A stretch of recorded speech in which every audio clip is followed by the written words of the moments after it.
Washington, D.C. is my home away from home. I've worked here for the better part of 3 decades as a founder, entrepreneur, policy expert, and author. Probably the longest title. Everybody sort of shortened it to ONC for sanity's sake. Mercifully. Yeah, mercifully. I've learned leadership secrets from many healthcare executives who understand that Washington is the largest payer and regulator of healthcare. She said, well, because you'll never get a husband if you do that. I began interviewing healthcare leaders many years ago because what better way to learn how they think, why they make it to the top, and how they remained there. Think about what was your most challenging engagement. Healthcare has been the most difficult problem. Let me just say. We'll talk about that later.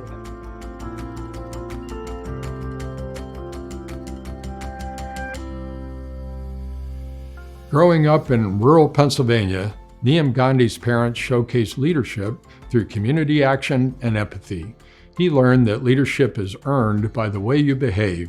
Niyum shares his career progression from consulting to leading population health in an academic medical center to being the CFO and treasurer at Mass General Brigham. Niyum dives into the relationship between finance and strategy. As CFO, he focuses on setting priorities that are specific and narrow as possible to increase achievability and accountability. He believes that it's important to balance between investing in the future while effectively addressing the challenges of today. We discuss scale for large health systems, how it can be both an asset and a liability. While it's challenging to integrate at scale, it's important for health systems to achieve because scale advances the quality of care and it creates opportunities to diversify business and take a longer-term strategic approach. Niyum discusses the relationship between net and gross margin and how the gross margin allows Mass General Brigham to provide uncompensated care and benefits to the community. For young leaders, Niyum emphasizes leading with empathy, which should always be your North Star. Well, good morning, Niyum, and welcome. Thank you. Thanks for having me. Well, we're pleased to have you at this microphone. Well, can you describe Mass General Brigham for us? For those who are, less familiar, when Mass General and the Brigham came together to form partners in 1994, it was really designed with intentional design to be a holding company. So there was some back office consolidation, and when Peter got here in 99, he kind of drove more of that. But the idea was the organizations would have their separate strategies and execute on them. And that served the organization very well for a period of time. And then, I think through some leadership changes over the past handful of years, there was more clarity on the future is not that. And that probably was the right decision in the past. But as we go forward to be our best selves for our patients and the communities that we serve, we need to make that change from a holding company to an operating company. And that, now at this point, the 2 big academic medical centers, 3 specialty hospitals, Spalding, McLean, and Mount Sinai, which are, kind of titans in their own spaces, great community hospitals spanning across, the greater Boston market, but also into Western Massachusetts, both Nantucket and Martha's Vineyard, up into Southern New Hampshire. We really felt that if we integrate those assets, drive clinical integration, but also operational integration, that'll be the next stage of our transformation to achieving our mission of great clinical care, research, and education. And so it's a time of a lot of change.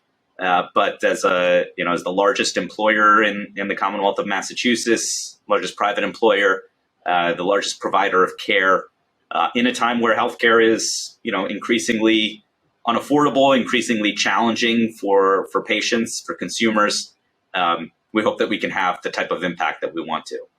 Well, speaking of Nantucket, half the CEOs of health systems in the country would love to retire and go up to Nantucket. So if you need a new CEO, there's a bunch of them around there. But in any event, when you take a position like this, Niyum, how do you think about setting your priorities?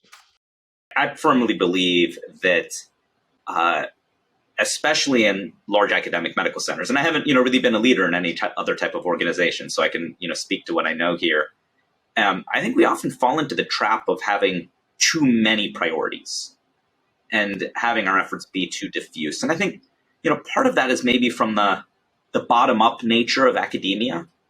And there's the academic meritocracy of ideas and priorities in research, which is the right way to do research and to advance science, but is not a great way to kind of run an organization. And so the approach that I take to priorities is, really thinking about interlock with system priorities, with the priorities of my colleagues, with the priorities of the board, and then being as specific and narrow as possible on the priorities. Because if we try to achieve 14 things at once, we will achieve 0 of them. Yep. So right now we have set a very specific set of system priorities at the aggregate high level. And then in our role in the finance organization, what are our finance team priorities that line up with those system priorities?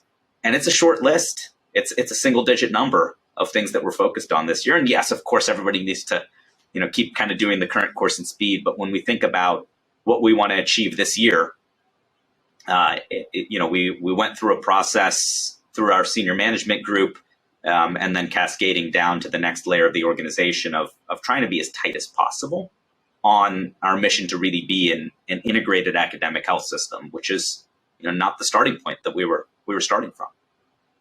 When you think about integrated academic medical system, there's a number of units, as you mentioned, that comprise Mass General Brigham. Can you speak, Niyum, to the importance of scale in today's world? Yeah, I think that scale, I probably didn't appreciate this until I came here. So Mass General Brigham is roughly twice the size of Mount Sinai from a revenue, patient care, research standpoint. But I think 2 pieces of scale that are important. One, scale can be an asset and maybe a liability. It's harder to integrate at scale. But there's a greater obligation to do it. And so we have fantastic leaders of, pretty much every type of thing that you could think of. But often we have 2 or 3 fantastic leaders of those areas. And so scale and integration can be challenging, but we can achieve more.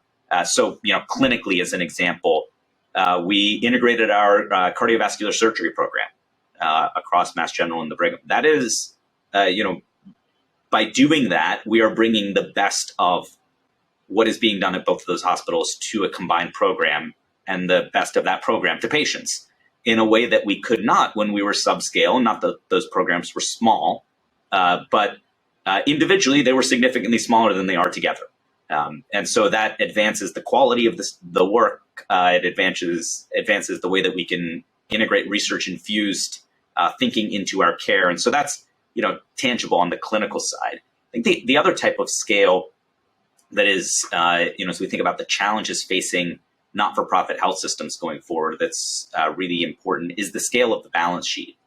And I think we're fortunate to have some scale there that allows us to think, kind of back to the Mount Sinai example around population health, allows us to be impatient while still being patient, and make longer bets with the balance sheet, whether that's new investments in diversified sources of margin, whether that's inorganic growth in areas that are not just other hospitals or other physician groups, but diversified businesses that complement and supplement what we currently do, whether that's just weathering a bit of a storm like what we're seeing macroeconomically right now. And so I think that scale helps with the idea of taking the longer term view, which we need to do. We saw our first patient 211 years ago. We're stewards of this health system for the future, using our scale to ensure that we are here seeing patients and delivering exceptional care 211 years from now is part of what we need to do, and again, part of the benefit we have from that scale. So you spoke to the importance of the balance sheet and scale and developing new areas of margin and so on. What is the margin profile, turning to the income statement here? What is the margin profile of Mass General Brigham? So this is, I have a very specific point of view on how not-for-profit health systems should think about margin. And I would say when I talk with my CFO colleagues around the country, they don't all share my perspective. So this is Niyum's perspective, and it's aligned with our board here. So our net margin, and I'm specifically using the word net margin, I'll come back to gross in a minute, but our net margin is, a couple percent, 2 to 3% in a good year, 1% in a not good year. But I think the point of net margin is important because from a corporate governance standpoint, we are owned by the people and the communities that we serve, quite literally, legally. We are granted our not-for-profit tax-exempt status through charters that enumerate our mission. And so the same way that a for-profit company, in that organization, if I were the CFO, I would have a fiduciary obligation to increase earnings per share so that I could generate value for the shareholder. And if we had stable enough earnings, we would pay a dividend. And I think of it the same way here. We have a fiduciary obligation to increase our earnings and then pay a dividend. And our dividend is the mission work. So we do $1.2 billion annually in community benefit. That amounts to 7.5% of our revenue. So if our net margin is 2%, our gross margin is 9.5%. And we should increase that, not so that we can increase the 2, but so that we can pay a bigger dividend in terms of uncompensated care, uncompensated community health work, inadequately remunerative teaching, unreimbursed research. Those are the pieces of our mission. And we do a lot, but we want to do more. And so ideally, we would increase that 9.5%, not increase the 2, but increase the 7.5% dividend and continue retaining the 2% of earnings to, invest in the capital needs of the organization. And I feel very strongly about that being the goal. And so I would not want to drive a 5 or 7% net margin in the business because then we aren't paying the dividend that we need to our shareholders. Massachusetts is a highly regulated state, as many of the northeastern states are. But how does that influence your thinking about margins going forward, Niyum? Seems like there's a fair amount of pressure on any of the health systems there relative to generating margins.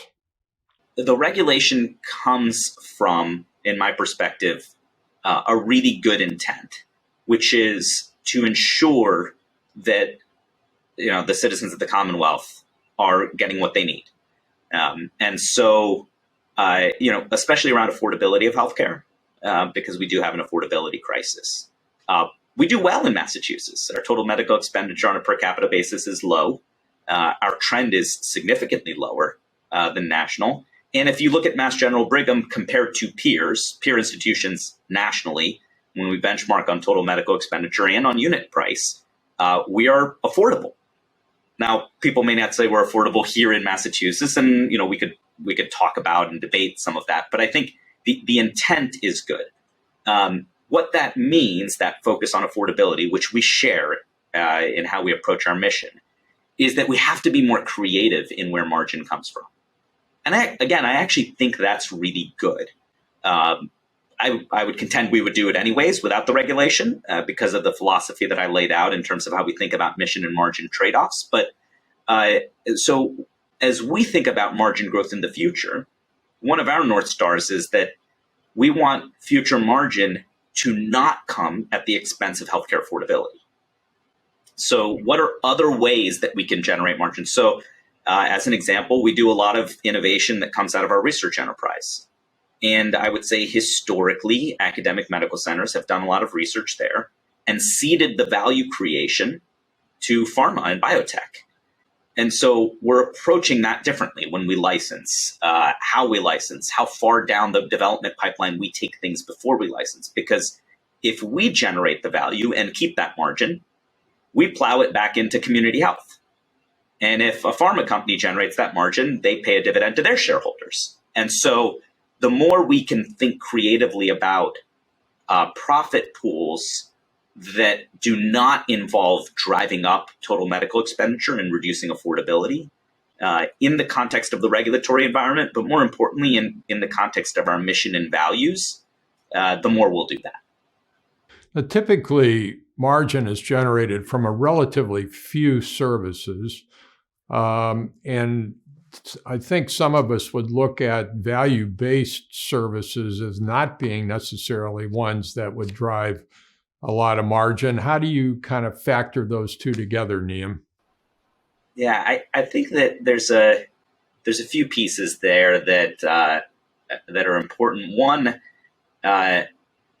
if we change payment models, we can align at least a little bit more of the margin creation with higher value activities. So, we take total cost of care, population risk with meaningful downside for over 80% of the patients that get their primary care from us.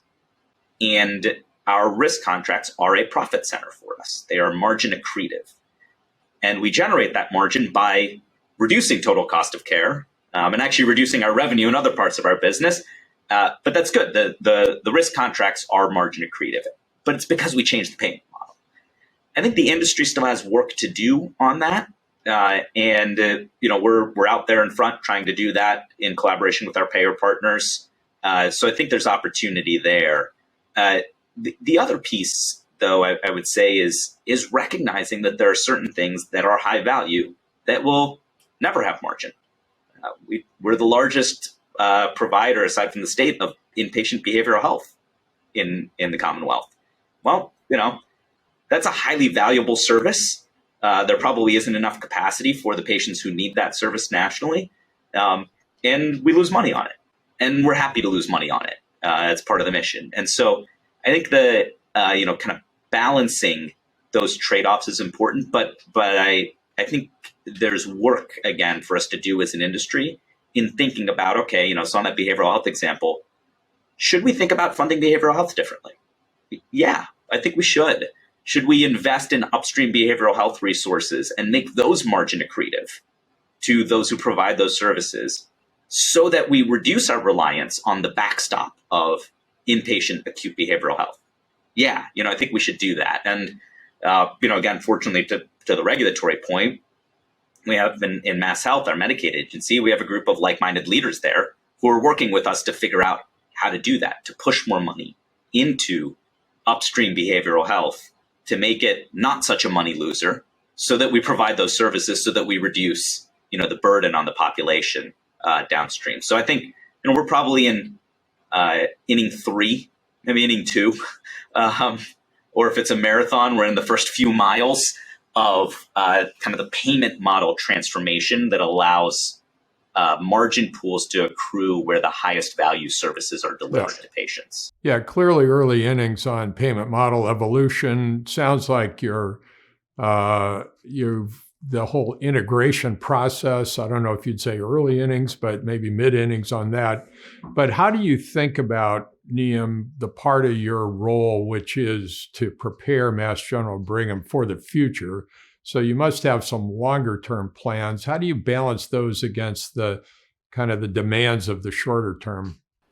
Yeah, this is probably no time more true than right now with, coming out of this most recent COVID surge, with the macroeconomic climate, which I think is putting increasing pressure on the short term, but also, unfortunately, increasing pressure on the long term. And so I think that, the fundamental economics of healthcare delivery, if I think short term, are broken. Revenue per unit of service, if we're committed to affordability, increases at a couple % a year at best. Cost per unit of service historically has increased at 3.5% to 4%. On a $16 billion organization, that 2% gap is over $300 million, and we figure out the way to close it every year. Historically, I'd say we've probably closed it by not investing in the future. And so that's one of the changes that we've made recently as kind of coming together more as a system, picking our priorities on, addressing the future, on investing in the future, the things that will not pay off either in mission or in margin for 3 to 5 to 7 years, picking our spots, measuring ourselves against, measurable key results in those areas, holding ourselves accountable for making the progress, 20% of the progress in 1 year for the 5-year goal. That's a new muscle that we've developed recently. But I think that what's happened, especially recently, that 4% increase in cost per unit of service is now 5 or 6. 8% inflation means that our employees who do most of the working and living in these communities, you give them a 5% increase, that's a 3% decrease on a real basis. They are the largest cost input to what we're doing, but they are also the people who we need to support. And so that puts additional pressure on the cost structures. And so I'd say, right now, the process that we're going through is how much of the investment in the future can we prioritize while addressing the current challenges. And we cannot take our eye off of the future. And I think that the future, the key, the kind of 3 pillars of getting to where we need to be financially stable are increased operational effectiveness, increased clinical effectiveness, right? So everything we're doing in terms of taking out back office cost, everything we're doing in terms of putting our best foot forward clinically and integrating there, which will be more efficient and more effective. And then creating those new sources of margin that are not, counter to affordability, whether that's new clinical businesses, new scientific businesses, or other value-added services. Those are all 3 of those things take time to invest in. And so we're ensuring that we preserve enough to invest in those areas while dealing with the current. I'd be lying if I said that was easier today than it was 3 months ago. It's gotten significantly harder, and I think that it's probably not lost on others as well that what's going on macroeconomically is really challenging because we can't afford to let our revenues index with inflation. Then we'll just be more part of the problem around affordability, but our costs do index with inflation. Tougher decisions to make, fewer priorities to be able to pick, but ensuring that we don't shut off investment in the future is foremost in our minds. That's really well said, Niyum. Thank you for that. Could you speak to the importance of the relationship between the CFO and the CEO in terms of these kind of issues that you've just been laying out, both short-term operational issues as well as the longer-term strategic ones? Yeah, I think that I'm a firm believer that finance follows and supports operations.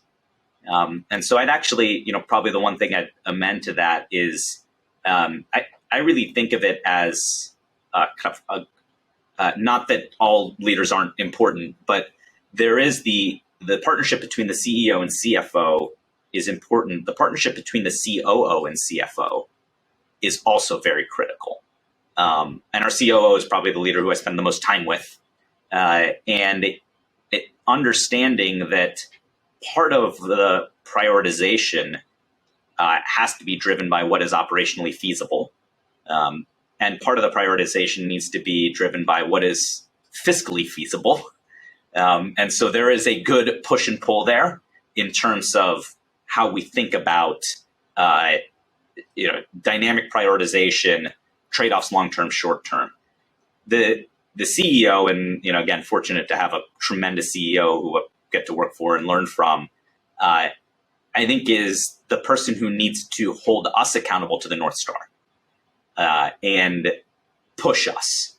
And that is a role that Anne plays tremendously well.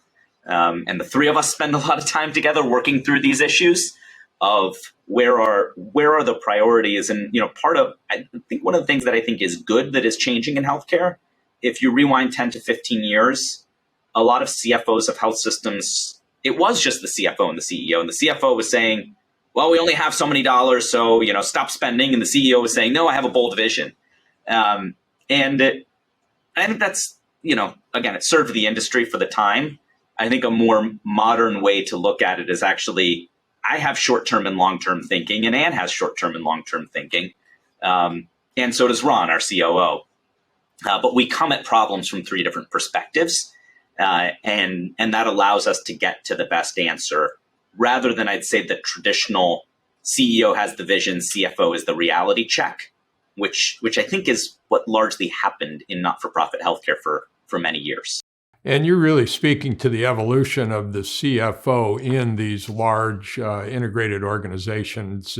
And your role, your history really speaks to that, Niyum. The next question would be then your relationship with the board, which is much different now, I think, than a CFO of 20 years ago. But how do you relate to the board? What issues are you dealing with the board?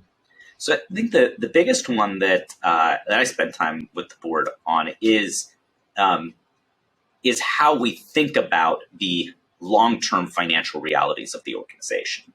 And so, the board, again, is a not-for-profit. Our board are the representatives of the community who hold us accountable. And they disproportionately come from outside of healthcare, which broadens the aperture by which they can think about our impact, the levers available to hit that impact. And then part of what I view my role as, and role that I play, is from the financial side, just the same way that my colleagues do on the operational side or the strategic side, laying out the roadmap that allows us to achieve what we want to from a mission standpoint over the long-term view. I would say our board is appropriately disproportionately focused on the long-term view. And so as we think about some of the things that we're going to need to do to preserve long-term financial stability, again, I go back to the example of inorganic growth in non-care delivery areas. That is something we would have never considered, 5-10 years ago. And so bringing the board along in that thinking, but also getting their best thinking on it. We have our board chair is a private equity leader. He understands, the value of how to think about margin profiles of inorganic growth.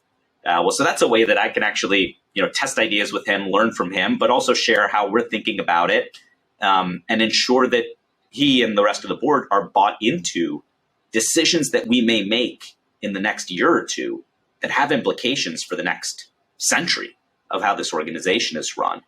When you start thinking about getting into new types of businesses, those are really board level decisions. So the iteration on that, bringing the board along, having them bring me along in their thinking, that's probably the largest point of intersection. Niyum, do you think today's CFO has special responsibility to address with the board, with the senior leadership team, issues of risk? Yes, actually, that's a great question, Gary. And I think that risk is something that, again, as an industry, we are behind in how we think about risk, kind of quantitatively and rigorously. If you look at other operational industries that are complex, highly regulated, have long-term, short-term trade-offs, they're much more sophisticated about this. The energy industry, the aviation industry, those are places where people do think about risk in a sophisticated manner. And it's actually something we're working on right now, kind of modernizing our approach to enterprise risk so that we are making trade-offs in a way that is cognizant not just of the expected outcome, but the uncertainty around every expected outcome. And part of the reason that I say that we're less sophisticated as an industry is if you look at kind of the risk models, and I can pick on the consultants because I used to be one, but the risk models put out by the consultants or the bankers, and they'll all say, the biggest risk is your investment portfolio. And it's like, well, that's financially accurate in a 1-year viewpoint, but I know that's not right. The biggest risk, actually, I would have said, and I think it's turning out to be true. If you would have asked me a year or two ago, the biggest risk is inflation. That's that could be catastrophic in a low margin business, or it's the black swan event, right? Which we just saw. I wouldn't have predicted the pandemic being what the pandemic was, but I think thinking through trade-offs and then thinking through kind of transparent assessment and acceptance of risks is something that, again, we can learn from other industries. And I think the CFO's role is pretty central in that, in terms of bringing a currency to how we think about risk and risk trade-offs. Why don't we get to know you a bit, particularly thinking about the foundations that you have as a leader. This show is all about leadership. What was life like growing up for you, Niyum? Yeah, so I grew up in kind of rural central Pennsylvania. My parents are both immigrants, and so first generation American from that standpoint. And I have an affinity for small town America because of where I grew up, and often miss that in terms of just having that connection to community. Growing up with the same people for a long time, many families who had been there for a long time, many generations, and so I hesitate to use cliches like it was a simple life, but in many ways, it kind of was, which was great community to grow up in. What about your parents? Did they influence your leadership style? Yeah, so I would say and I say this with all honesty, I think my parents are the number one and number two best human beings that I know, and I'm not sure who I would put at one and who I would put at two, but maybe they're tied for number one. Okay. But as it relates to leadership, I'd say the biggest thing is part of what makes them such great human beings is they are the most empathetic people I know. And I think that translates into, and in their own ways, in their own careers and in the community, they were highly empathetic leaders, understanding people's perspectives, assuming positive intent. And I just saw that every day in the way that they conducted themselves, in the way that they behaved towards us, in the way that they behaved towards friends, colleagues. And I think that really left a mark on me in terms of, that's the right way to do things. What did the young Niyum think about leadership? So I'm not sure the young Niyum thought about leadership. I would say, more of the leadership I observed, again, thinking about my family, it was more kind of soft influence leadership. And so, my parents were really active in the community, especially in the Indian immigrant community in State College, Pennsylvania, where I grew up, and were kind of informal leaders. And I thought of that as, kind of leadership is something that you earn by the way that you behave. But I was probably a little too naive to think about, what does leadership mean in big organizations or in, complex or formal structures until I found myself in them. Sure. Well, just looking back, do you recall one first leadership experience, one experience that you had that afterward you said, yeah, I'm kind of being a leader here? Yeah, for myself, I'd say, my early career was in consulting, and it's kind of like in medicine where they have the whole see one, do one, teach one sort of model. And in consulting, it's very similar. So you're on your first project, you're the most junior person. You're on your second project, you're expected to manage somebody, and I had no clue how to do that. But coming out of that, and I made a lot of mistakes. I feel bad for the poor consultant who worked for me on the first time I was a manager. But the good news about that is then your manager is pretty fresh out of their time as a first manager and can educate and correct. And that was part of the discussion that I had with my manager at the time. And, where he just pretty quickly came in and gave me some lessons and said, remember, you're a manager now, you're a leader now. So you need to behave differently than when you were. I was like, what are you talking about? I've been here for 6 months.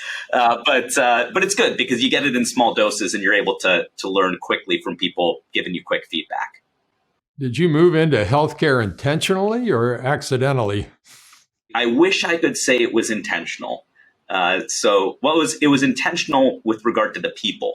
So when I was early in my time at Oliver Wyman, found a couple of partners there who I really liked working with, really enjoyed working with, felt I could learn a lot from. I'm still close with them today. 3 of them who kind of started the healthcare practice there. So I was like, I want to work more with these people. And then I got passionate about the content. But my intentional move into healthcare was following people who I felt I could learn a lot from, and who's actually back to the point of leadership, whose leadership philosophy and leadership style I appreciated. So you became a partner at Oliver Wyman. You were there for 10 years, and then you moved to Mount Sinai in New York. What prompted that move? So probably going along with the theme of lack of intention, my plan was to stay at Oliver Wyman for a lot longer, and was actually having conversations with the managing partner of our practice about broader leadership roles within the practice.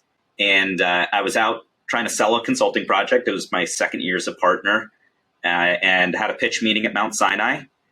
And we were talking about value-based care transformation, and that's the content that I was and still remain passionate about, and that I was doing most of my work in. And we were talking about the idea of kind of going all in on transforming towards value, embracing financial risk for populations, but also really implementing the care delivery transformation necessary. And Ken Davis, the CEO there, who's been a great mentor to me during my time there, said kind of gruffly, well, this all sounds nice, but who's done this? And I had known him for all of 55 minutes or so at the time. And I said, well, no one can. Don't you want to be the first? Which might have been a bit presumptuous of me to frame that question to somebody who I barely knew. But Ken said, and you can't make this up, he kind of smiled and said, yeah, do you want a job? And I thought he was kidding, certainly, until he called me 2 days later and said, I'm serious. You should come work for us. We have a position open. This is what it looks like. And I'd like you to come interview for it. So I felt like, I'd been doing consulting in the space of care delivery transformation for value-based care. I had, probably had all the benefits of being a consultant, where if it goes well, you get to pat yourself on the back for a good strategy. If it goes poorly, you say, oh, a client didn't know how to implement. And I should probably, if given the opportunity to try my hand at making it happen, I should probably take that on. And it worked out. I got the opportunity to do that. Yeah, that was cool. How do you go about setting up a population health program in New York City at an academic medical center? Very carefully. So I think that, and this is actually related to part of Ken's pitch to me in that conversation. The way he described the role, he said, it has all of managed care contracting, so that you own the titration between fee-for-service and risk. It has all the clinical programs required to achieve performance. And then very importantly, the last thing he said, and it has whatever else you say it needs to succeed. And that's impressive. You talk about leadership. That's impressive leadership from him, to say we are so committed to this that, that's the approach we're going to take. And so, that doesn't mean that, of course, we broke the bank on resources. And, I always joke that change management in an organization like that, it's not like somebody sends out a strongly worded email and suddenly it's, student body left. But what we were able to do, since we had full buy-in from the board, is lay out a multi-year transition. And so it's, we're talking about big transformation in the culture and processes, in operations. You can't turn on a dime. And the board and Ken understood that and gave us the runway to build what we needed to around, yes, technical capabilities, but also the cultural change, the incentive alignment, the education, the engagement, taking the humility approach and learning from those who have been doing things in and around the space or may have different perspectives. So we had the mandate and the aspiration to move fast, but the luxury to do it deliberately. And I think that's pretty critical to success in a big organization. Looking back on it, what were the major learnings as an actual operator of a pop health program versus your time as a consultant advising others to do it? I'd say the two biggest things I learned both relate to people, actually. And when I was a consultant, even as a partner, if I was overseeing 3-4 projects, you say, 30, 40 people across them, I had literally done every one of their jobs before. I had been the analyst, building the Excel model. I had been the the consultant doing the interviews. I had been the principal writing the PowerPoint presentations. I had done all those jobs. When I started at Mount Sinai, I had 500 or so people on my team. I literally could not do any of their jobs. They all had some level of not just experience and qualification, but also technical expertise that I didn't have. We had nurses, social workers, physicians, contracting experts on the team, and I had no experience managing people whose jobs I couldn't do. So that was hard for me in the first few months to learn how to lead people who I had no capability to do their job. And so figuring out how to test alignment with where we're going, figuring out what my role was versus their role, really. In a good way, it meant that I couldn't really fall prey to micromanaging because I couldn't micromanage. But I needed to make sure that I was focused on where I could add the greatest value. And then I think that the second big learning relates to that is I didn't know how to kind of drive performance management as a leader in an organization like that, where there were diverse backgrounds, diverse perspectives, diverse sets of experience, and how to motivate people around performance management. I was fortunate to have just an absolutely amazing rock star set of direct reports. So it was like training wheels for this work. But in consulting, it's very easy to use the crutch of saying, when you're giving feedback, well, as you move into the next role, or as you want a role like mine, you can do this. Well, in a complex organization, that's not necessarily what's going to motivate everybody. Some people are saying, no, this is my terminal job. This is it. I've reached the apex of my career. This is what I want. And so as you're coaching them, thinking about areas to improve, actually, and then understanding that they know the job better than you, that was a set of learnings. And again, fortunately, I think of it as training wheels, because my team was so good that I got to learn from them as they learned from me, and as I learned how to be at least hopefully a somewhat effective leader. Well, after 5 years in the population health role, you were asked to become CFO. Were you surprised at that? Yes. So this was almost exactly 2 years ago. It was late February, 3 days before we diagnosed our first COVID patient, actually. And that's a welcome aboard moment, right? Oh, absolutely. And I was meeting with our CEO, and he said at the beginning of our meeting, well, I have something on my agenda that's probably not on yours. And that's a little bit of an ominous thing to say at the beginning of a one-on-one with your boss. And he mentioned that our longtime CFO, who had been kind of a transformative leader in the organization, Don Scanlon, was retiring. And Ken does not like to use kind of recruiters to fill key roles. He wants strong recommendations from people who he trusts. And so I thought that his next question was going to be, think back to your consulting time. Who are the best CFOs in the business? Who have you worked with? Can you, talk to them about why coming here would be great? And so I'm starting to rack my brain, and I actually had come up with a couple of names. And while we're kind of chatting about Don's retirement and the legacy that, impact he had on the organization, and then Ken said, kind of paused, he said, I'd like you to do it. And I was very surprised. And so the first words out of my mouth were actually, well, Ken, I've never even taken an accounting class. And his response, again, talk about leadership, perfect response. He said, that's okay. We have a lot of great accountants here. They'll do good work for you. I don't want an accountant CFO. I want a strategy person who knows numbers. And that was, his vision for a CFO. But he very quickly said, it's not about the technical expertise. We have that. We have great people who do great work here. I want you because of this reason. And, I'd like you to consider it. And so I took a day to think about it, got back to him, and then he announced it the next week, 2 days after we had diagnosed our first COVID patient. So I think I said yes to one job, got a very different job, but it was great learning opportunity. Well, then within a year, Mass General Brigham came knocking. That was had to be another surprise, maybe not a surprise in terms of your ability to do the job, but just just that reach out. You'd only been doing it at Mount Sinai for 9 months or something.